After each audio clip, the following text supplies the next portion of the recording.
Mari kita berdoa.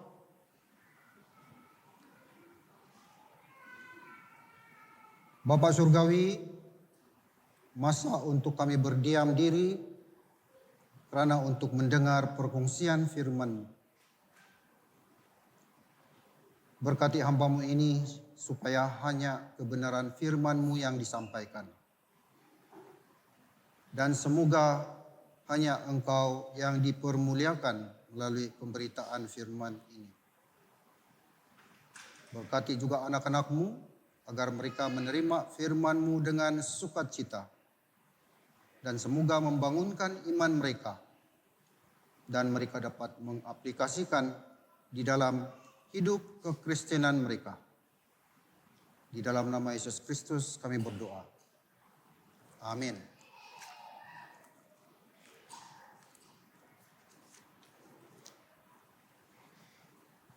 Izinkan saya untuk berfungsi ataupun merujuk kepada seorang pribadi yang memang tidak asing bagi kamu di gereja ini.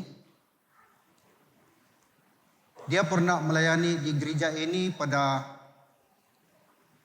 tahun 50-an.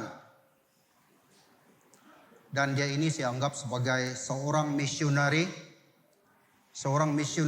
seorang hamba Tuhan yang diperkasakan untuk kerja misi.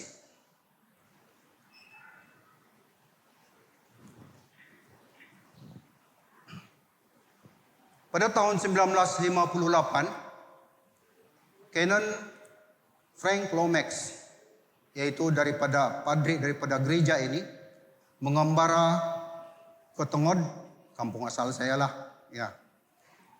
Dengan menaiki bot selama 5 hari. Perjalanan dari Sandakan melalui Sungai Kinabatangan.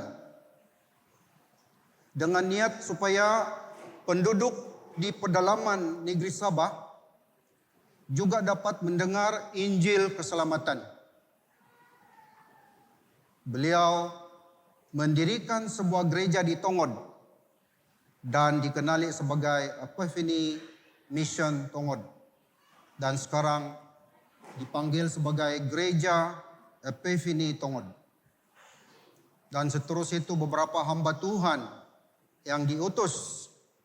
Antaranya ialah Bapak Rohani saya sendiri, yaitu Canon Arnold Puntang. Anaknya ada di sini. Ya. Saudara, ini adalah misi yang sangat sukar bagi Canon Frank Lomax. Bayangkan pada masa dahulu, belum ada jalan raya, naik bot dari Sandakan, ya, belum ada internet. Tetapi saya percaya Canon Lomax mempunyai perlengkapan rohani, spiritual equipment. Dia diberi kuasa oleh Roh Kudus untuk melaksanakan misi itu sehingga menjadi kenyataan. Dan bagi saya ini adalah contoh misi yang diperkasakan. Maka tema khotbah kita pada pagi ini ialah diperkasakan untuk misi. Di dalam bahasa Inggris, empowered for mission. Yang mencabar saudara dan saya untuk melangkah dalam iman, untuk mengharunginya, terutama untuk misi dan jangkauan. Tema ini sejajar dengan pernyataan visi gereja ini, yaitu menjadi pengikut Kristus yang meraihkan, menghubungkan, dan menyumbang kepada kerajaan Tuhan di Sandakan dan seterusnya. Di dalam pembacaan tadi, Markus pasal 6 ayat 1 hingga 13, kita menyaksikan Yesus memperkasakan murid-muridnya untuk misi transformasi. Kembali ke kampung halamannya di Nazaret, dia menghadapi ketidakpercayaan. Tetapi saudara, walaupun di tengah-tengah keraguan, tujuan ilahi tetap berlaku. Dia mengutus ke-12 murid itu memperlengkapkan mereka dengan kuasa dan kepercayaan kepada ketentuan Tuhan.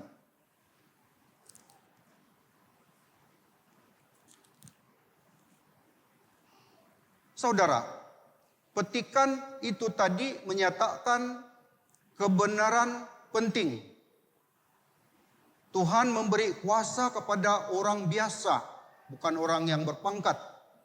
Tuhan memberi kuasa kepada orang biasa untuk misi yang luar biasa. Seperti mana Yesus memberi kuasa kepada murid-muridnya, Dia juga memperkasakan kita, saudara dan saya, untuk melaksanakan pekerjaannya, mengatasi halangan dengan iman dan ketaatan. Maka marilah kita meneroka bagaimana pemerkasaan ini memanggil kita untuk melangkah dengan berani ke dalam misi kita. Percaya pada ketentuan dan kuasa Tuhan. Ada 3 perkara yang kita akan belajar di dalam petikan ini. Yang pertama,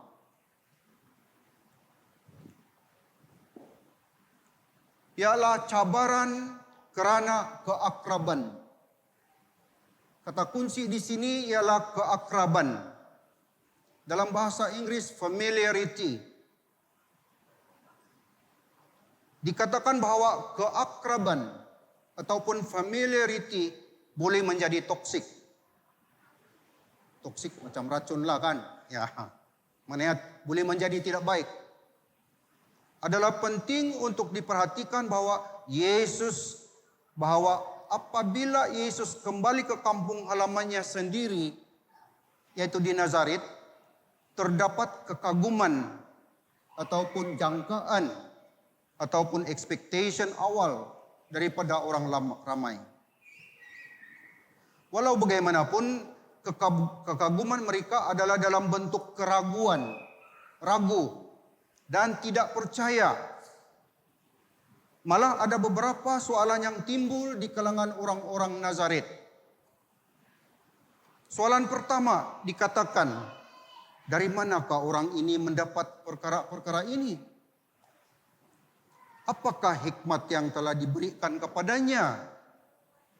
Apakah mukjizat luar biasa yang dia lakukan? Bukankah ini tukang kayu?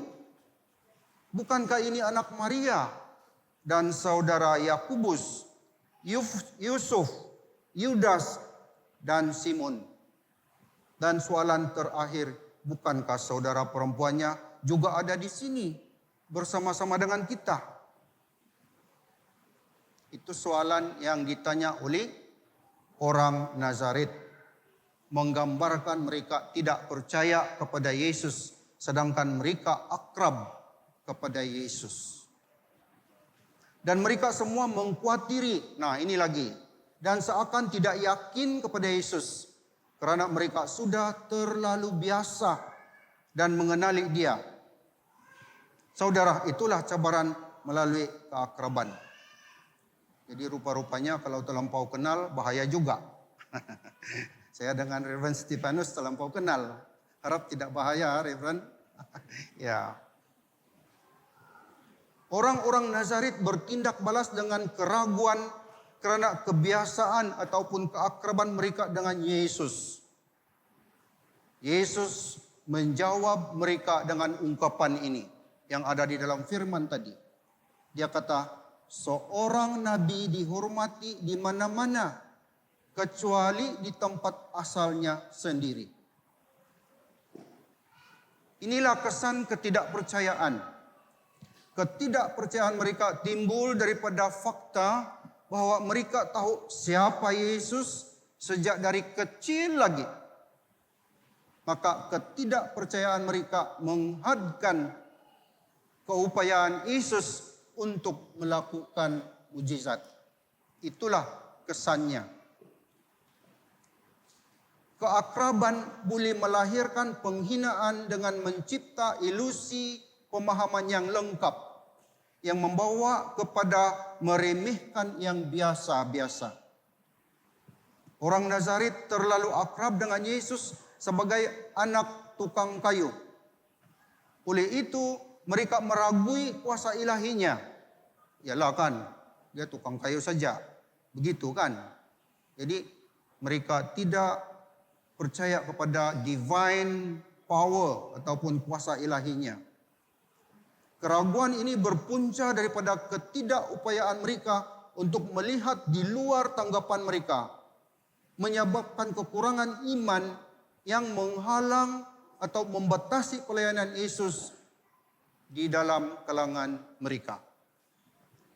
Saudara, apabila kita menjadi terlalu akrab, terlalu rapat dengan kebenaran rohani atau individu, kita berisiko kehilangan rasa hormat dan keterbukaan, membenarkan keraguan menyelinap masuk. Ini menghalang iman kita. Menghalang kita daripada mengalami sepenuhnya kuasa dan berkat Tuhan di dalam kehidupan kita. Ada persoalan. Apakah yang terlalu biasa dengan kita dalam pelayanan kita? Apa saja pelayanan kita? Apa saja posisi kita? Mari kita mengkaji bidang dalam kehidupan kita di mana kebiasaan mungkin menghalang iman kita. Mari kita maju dalam pelayanan dan mendekati Yesus dengan mata yang segar. Bukan mata yang kabur-kabur macam mata saya ini kalau tidak pakai spek. Tetapi dengan mata yang segar dan hati yang terbuka.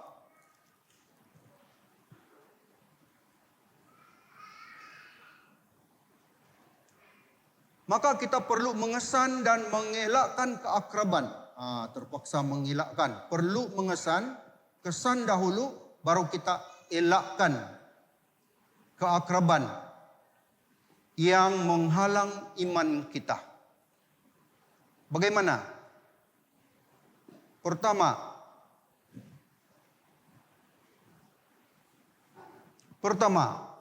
periksa atau koreksi diri. Sentiasa renungkan hubungan kita dengan Tuhan dan bidang kehidupan di mana rutin telah menggantikan penghormatan. Yang kedua, doa dan meditasi. Dapatkan bimbingan Tuhan melalui doa.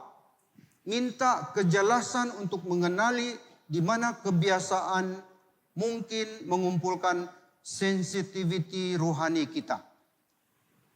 Yang ketiga, baca Alkitab.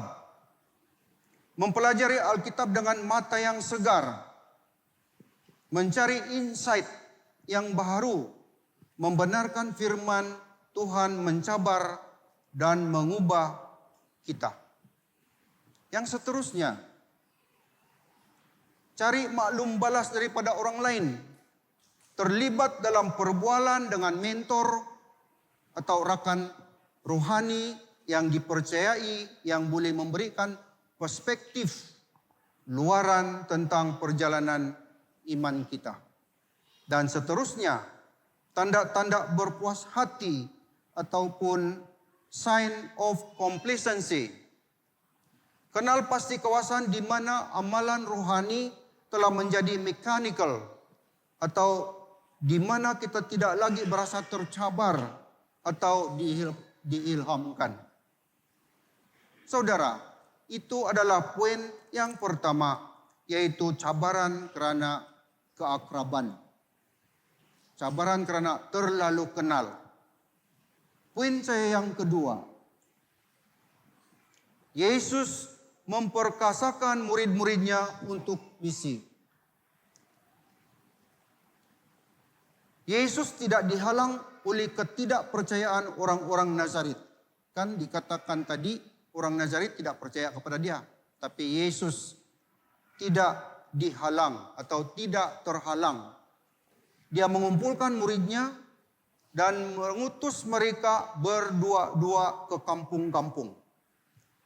Dia memberi mereka kuasa untuk misi dengan mempercayakan mereka dengan kuasanya untuk berkhotbah, untuk menyembuhkan, dan untuk mengusir setan. Misi ini menandakan perluasan pelayanan Yesus, memperkasakan pengikut-pengikutnya untuk mengambil bahagian secara aktif dalam pekerjaan Tuhan. Kuasa yang diberikan kepada mereka, yaitu murid-murid itu, menggariskan tugas ilahi mereka, membolehkan mereka melakukan mukjizat sebagai bukti kerajaan Tuhan.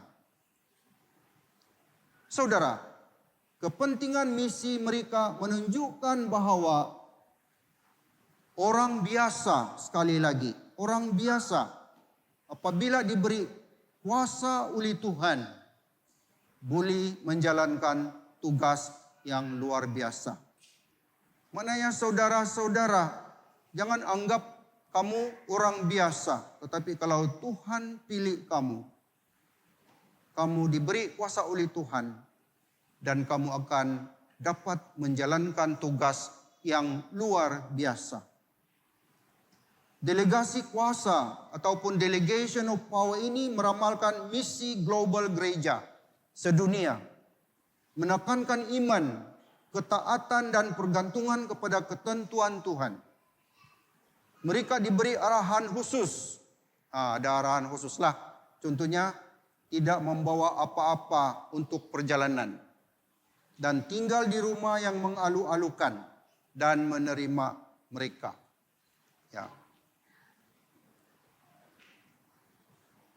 Arahan-arahan ini menandakan kepentingan kepercayaan dan pergantungan kepada ketentuan Tuhan untuk mereka dan untuk kita hari ini dalam misi jangkauan kita di tempat ini dan di luar kawasan Sandakan. Maka dalam menangani penolakan, Yesus mengarahkan mereka untuk mengebaskan debu dari kaki mereka. Apa maksud ini? Sebagai kesaksian terhadap mereka yang tidak menyambut mereka, tetapi tanpa menyimpan kebencian. Jadi saudara, ada satu soalan, ada persoalan juga di sini yang timbul. Pernahkah Anda ditolak dalam pelayanan Anda? Tidak perlu jawab sekarang. Penolakan adalah bahagian misi yang tidak dapat dielakkan. Sama seperti Yesus menyediakan murid-muridnya untuk menangani penolakan, kita juga harus meneruskan tanpa menyimpan kebencian. Penolakan tidak seharusnya menghalang kita daripada misi kita. Kalau kita ditolak, itu jangan menghalang kita untuk misi kita ataupun pelayanan kita.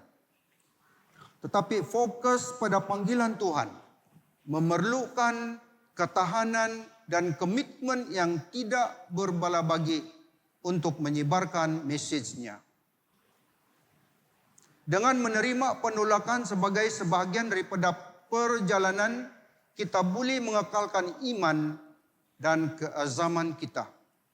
Memahami bahwa pengesahan muktamad kita datang daripada Tuhan, bukan persetujuan manusia. Memastikan kita terus memajukan kerajaan Tuhan.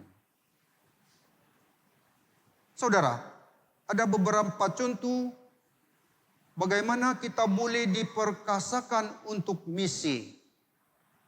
Seperti yang kita lihat di ayat 7 hingga ayat yang 11. Yang pertama, kenali panggilan kita. Sama seperti Yesus memanggil murid-muridnya dan mengutus mereka keluar, kita mesti mengenali panggilan kita sendiri untuk mengambil bahagian dalam misinya. Memahami bahwa kita dipilih dan dihantar, diutus oleh Yesus, dan kita diberi kuasa dengan tujuan dan arahan. Yang kedua, bergantung pada kuasa Tuhan. Jangan bergantung kepada kuasa-kuasa lain di luar sana. Yesus memberikan murid-muridnya kuasa ke atas roh-roh jahat. Kita diberi kuasa apabila kita menyadari bahwa bukan kekuatan kita, tetapi kuasa dan kuasa Tuhan yang bekerja melalui kita yang membolehkan kita melaksanakan misi dengan berkesan. Seterusnya, bina hubungan dan community. Yesus memberitahu murid-muridnya tinggal di rumah yang menyambut mereka. Ya. Ini cara kita untuk membina perhubungan dan mencari community yang menyokong memperkasakan kita dengan menyediakan galakan, sumber, dan rangkaian penganut yang berfungsi misi. Seterusnya, membalas penolakan dengan kasih. Walaupun ditolak, balas dengan kasih. Yesus menasihatkan murid-murid supaya mengebaskan debu dari kaki mereka sebagai kesaksian terhadap mereka yang tidak menyambut atau mendengar mereka.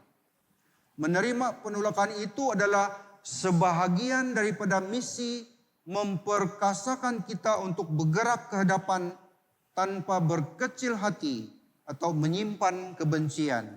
Mengetahui bahwa tanggung jawab kita ialah menyampaikan message yang setia. Dengan setia, maafkan saya. Seterusnya, amalkan ketaatan dan kesetiaan. Para murid mengikuti arahan Yesus, menunjukkan ketaatan dan kesetiaan mereka. Mereka tidak cakap tidak mau Tuhan. Mereka taat.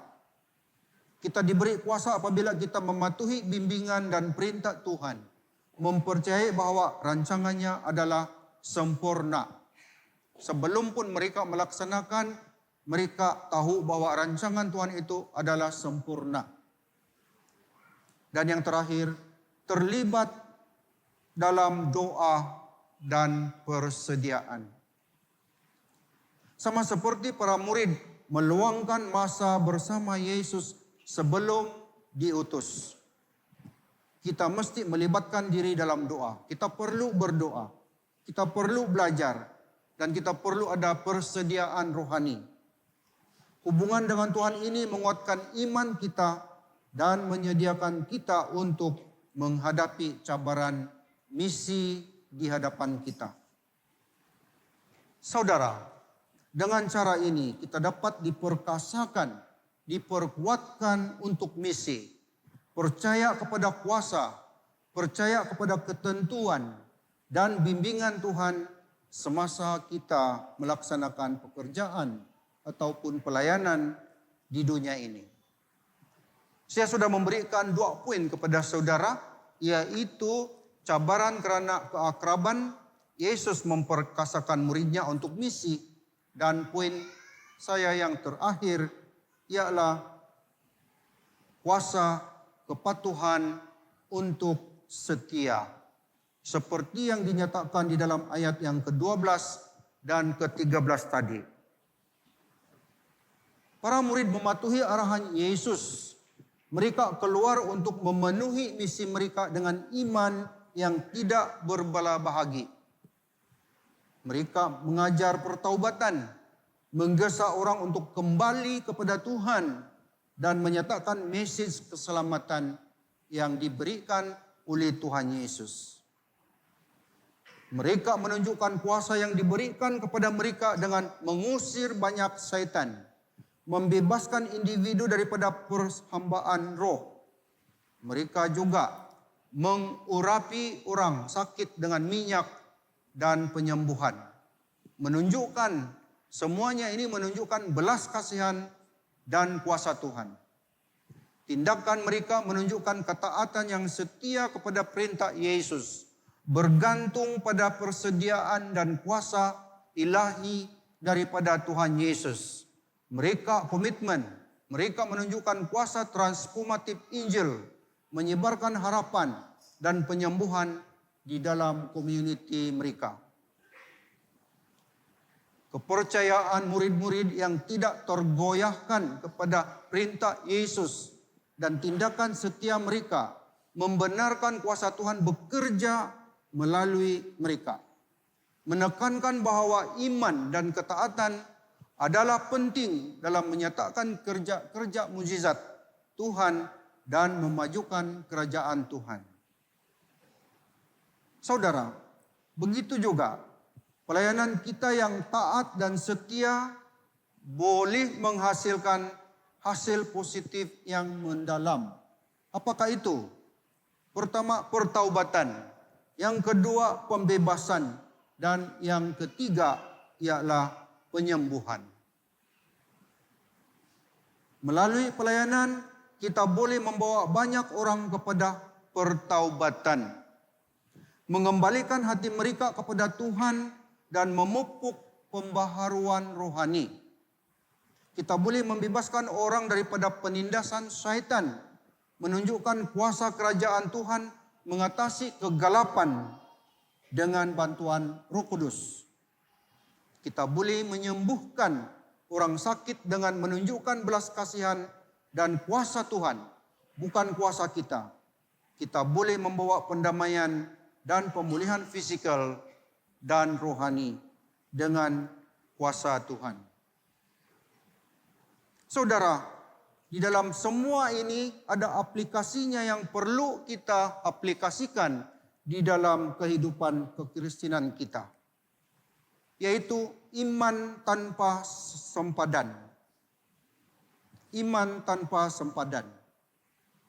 Pelayanan kita di gereja ini mencipta warisan gereja kamu St. Michael ini. Dan ia adalah bukti iman kamu tanpa sempadan sebenarnya. Jelasnya sejak penubuhannya pada tahun 1888 dengan ketibaan Reverend Elton. Ada dalam sejarah ini kan. Sehingga hari ini kita melihat gereja di Sandakan dan di pedalaman Sabah berkembang dengan pesat. Maksudnya bermula dari Reverend Elton, kemudian Canon Frank Lomax, kemudian padri-padri seperti Canon Puntang, Canon Lawrence dan sebagainya. Ya, gereja-gereja ini berkembang dengan pesat di pedalaman, bukan saja di bandar. Pencapaian ini hanya boleh berlaku apabila kita diberi kuasa untuk misi. Dan kuasa itu tidak lain dan tidak bukan, ialah Roh Kudus yang memberi kuasa kepada kita. Saudara, oleh itu kita untuk meneruskan legasi ini, legasi oleh pemimpin-pemimpin ini, legasi oleh orang-orang ini seperti Reverend Elton, seperti Canon Lomax, seperti Arnold Puntang, seperti Canon Lawrence Lawin. Kita perlu ada beberapa perkara yang perlu kita atasi seperti di dalam petikan ini. Yang pertama dikatakan atasi keakraban. Atasi keakraban. Marilah kita mengkaji bidang di dalam kehidupan kita di mana kebiasaan ataupun keakraban mungkin menghalang iman kita. Ya, di dalam pelayanan ya, ada perkara-perkara yang akan menghalang kita dalam pelayanan kita. Mungkinkah itu rakan sepelayanan, mungkinkah itu jemaat dan sebagainya. Mungkinkah itu ahli dalam keluarga. Ya. Marilah kita maju dalam pelayanan dan mendekati Yesus dengan mata yang segar dan hati yang terbuka. Yang kedua, sambut panggilan kita. Ya, kalau ada panggilan, apapun pelayanan, sambut. Terima dulu. Ya. 2 minggu yang lalu, Archdeacon WhatsApp saya. Reverend, bolehkah tolong saya melayani di St. Michael? Dia kata. Saya tidak mau jawab tidak. Saya mesti jawab, boleh Archdeacon. Tapi di dalam hati saya, wah ini first time ini. Tidak pernah di St. Michael nih. Cabaran ini 2 kebaktian lagi. Tadi pagi di English dan sekarang di sini. Tapi sambut dulu panggilan itu. Sambut panggilan itu dulu. Yang selebihnya Tuhan akan bekerja. Mari kita terima panggilan kita sebagai murid. Ya, jangan terima panggilan itu sebagai bos. Tetapi terima panggilan itu sebagai murid. Dengan dengan rasa rendah diri saya menerima. Tetapi di dalam hati saya, bolehkah saya buat? Percaya kepada ketentuan dan kuasa Tuhan. Jadi sambut panggilan itu. Apapun panggilan, apapun pelayanan yang diberikan kepada saudara dan saudari di dalam gereja ini, diberikan oleh pemimpin gereja, sambut dulu. Boleh, Reverend. Saya coba. Saya mau coba. Seterusnya, melangkah dalam iman. Ya. Walaupun dalam menghadapi kemungkinan penolakan, kita mesti melangkah dalam iman. Bawa orang baharu ke gereja untuk menyumbang, untuk meningkatkan kehadiran ibadah ahad kita. Tapi bagi saya bukan setakat kita bawa orang baru dan menambahkan bilangan jemaat. Tetapi sebenarnya kita membawa dia ke gereja supaya dia mengenal Yesus yang akan memberi keselamatan kepada dia. Dan akhirnya orang ini akan menjadi saksi Kristus di dalam kehidupannya. Di sini dinyatakan, saya bersyukur kepada Tuhan karena mencapai misi khusus untuk meningkatkan kehadiran ahad kita. Ini ayat sedikit yang cakap ini. Ya. Untuk rekod, kehadiran meningkat sebanyak 22%. Wah, pada tahun lepas 22% banyak itu. Kalau di Good Shepherd macam merosot sedikit. Tapi kami berdoa juga. Ya, kamu 22%. Tahniah, puji Tuhan.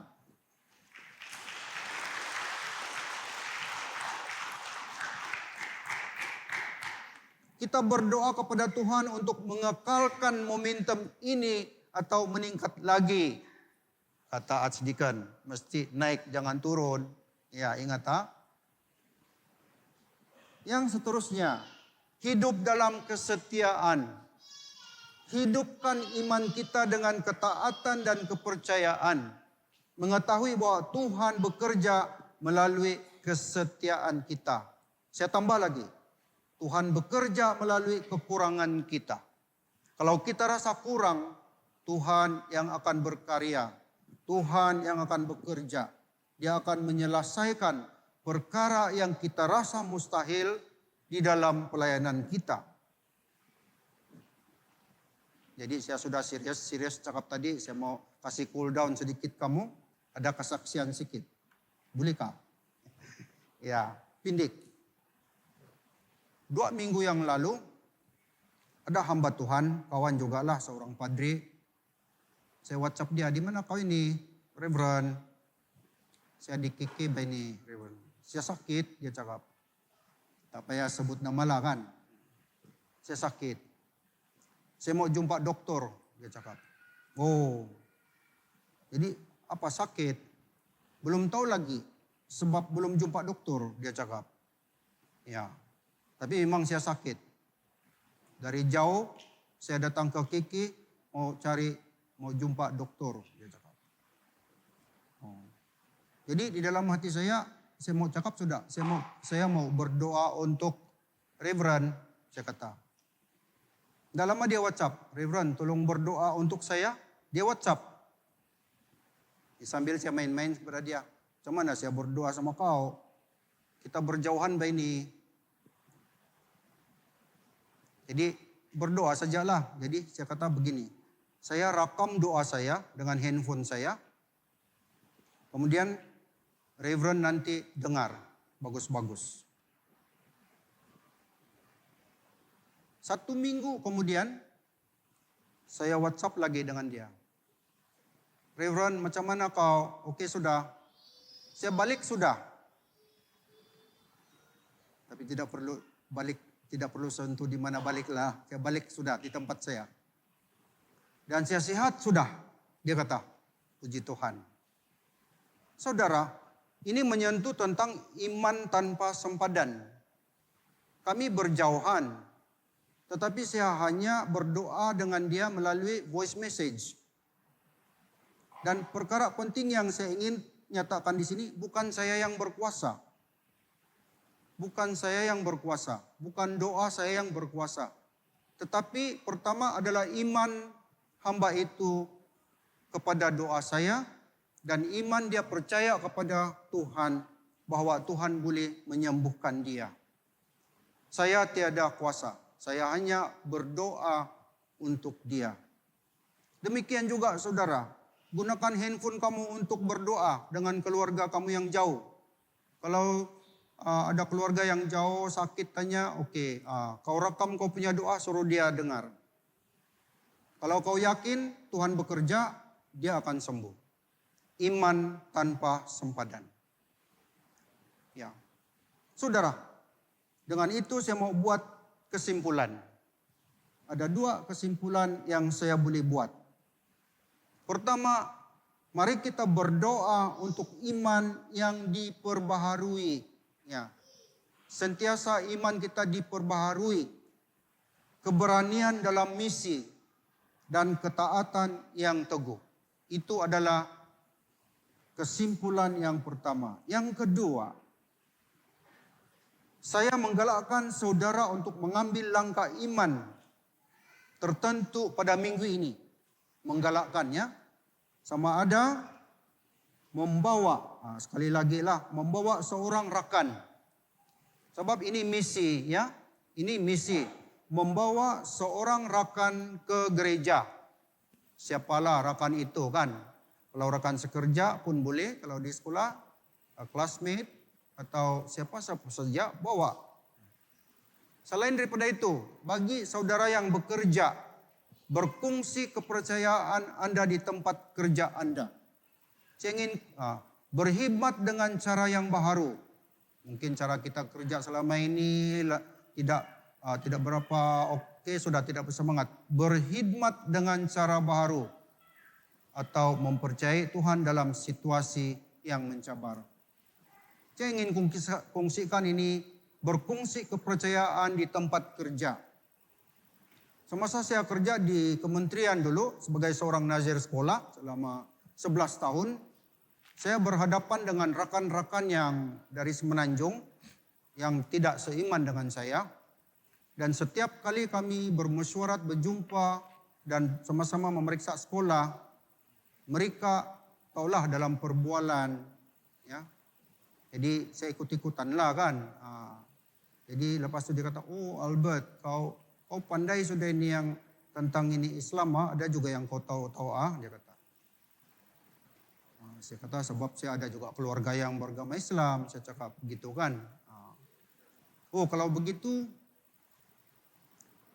kau mesti pikirkan satu hari kau akan memeluk agama saya. Dia cakap. Jadi saya cakap, wah, dia ambil kesempatan sudah ini kepada saya. Ya. Jadi saya jawab begini, ringkas saja. Brother, saya bukan bermaksud untuk cakap jahat tentang agama kamu.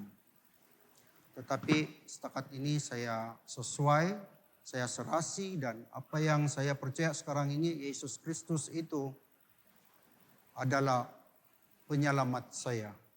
Saya tidak akan mencari orang-orang lain selain dari Yesus Kristus untuk menyelamatkan saya. Kau tahu apa jawabannya? Oh tidak apa. Sekarang ini kau cakap tidak mau. Lain hari ada nur cahaya, dia cakap. Ada cahaya, dia cakap. Jadi di sini dia kata, berkongsi kepercayaan Anda di tempat kerja. Jangan malu. Jangan saja kamu hina agama dia. Tapi kamu mesti teguhkan, ya, kau punya kepercayaan. Sebut Yesus itu juru selamat saya. Sebut Yesus ada di dalam hati saya.